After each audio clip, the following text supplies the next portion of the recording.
Hello everyone, we are on the way to Maidan Wardak Province where we can see many beautiful nature, apples, waterfalls and cool weather and many more. Come with us. Here you can see a beautiful waterfall and a cool weather. It's a beautiful place if anyone wants to see.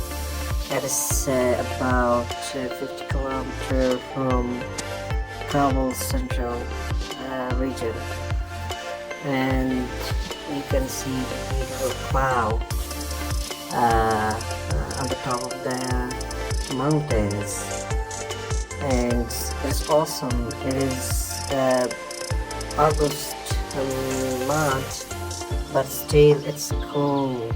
It's so much cold. It is 13 Celsius degree, and we are going about 3,000 height above sea level, and further it's more beautiful.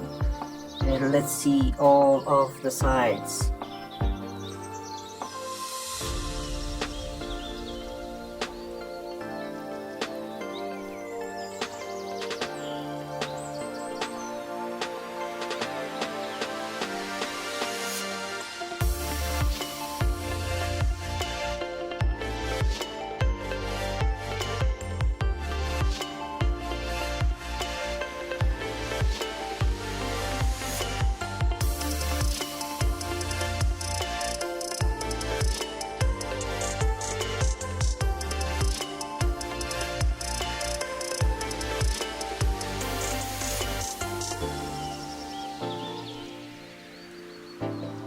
And now let's see the beautiful apples of this beautiful province.